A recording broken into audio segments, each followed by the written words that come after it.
오늘은 2021년 9월 5일 연중 제23주일입니다.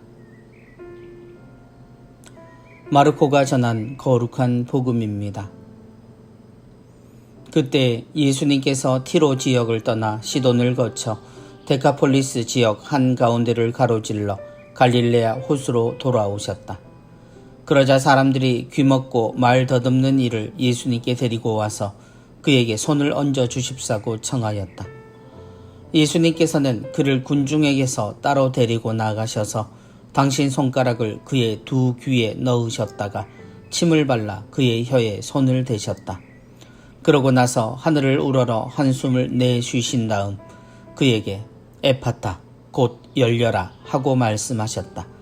그러자 곧바로 그의 귀가 열리고 묶인 혀가 풀려서 말을 제대로 하게 되었다. 예수님께서는 이 일을 아무에게도 말하지 말라고 그들에게 분부하셨다. 그러나 그렇게 분부하실수록 그들은 더욱더 널리 알렸다. 사람들은 더할 나위 없이 놀라서 말하였다. 저분이 하신 일은 모두 훌륭하다. 귀 먹은 이들은 듣게 하시고 말 못하는 이들은 말하게 하시는구나. 주님의 말씀입니다. 그리스도님 찬미합니다. 당신 손가락을 그의 두 귀에 넣으셨다가 침을 발라 그의 혀에 손을 대셨다.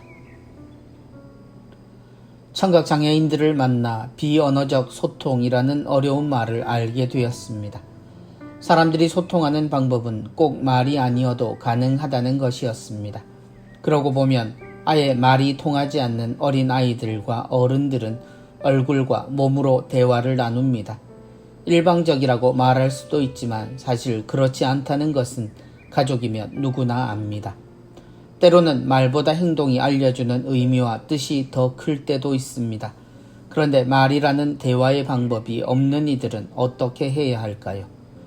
우리는 말을 가르치려 애를 쓰고 그들이 말을 이해하는지에 대해 몰입하여 수준을 어림잡아보지만 그럼에도 인생 속에 발견되는 사람들은 모두 함께 나이를 먹고 그 나이에 맞는 사고를 가집니다.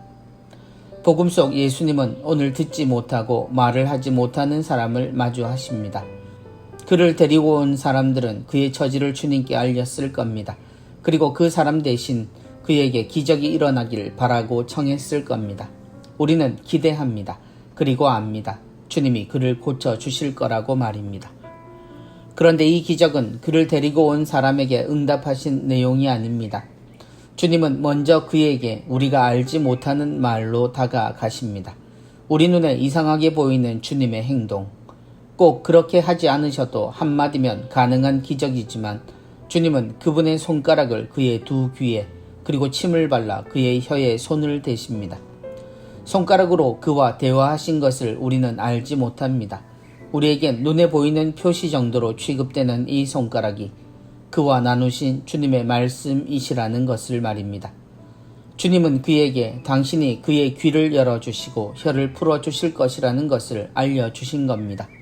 우리가 기억하는 에파타는 오히려 주님이 우리가 그가 나았음을 알게 하시려는 해설과 같은 말씀입니다.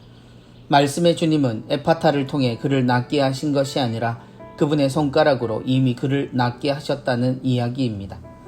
우리 마음에 조그만 여유가 있다면 주님의 사랑에 가깝게 다가갔으면 합니다. 그리고 주님의 말씀 전 그분의 손가락에 담긴 사랑의 언어를 이해할 수 있었으면 좋겠습니다.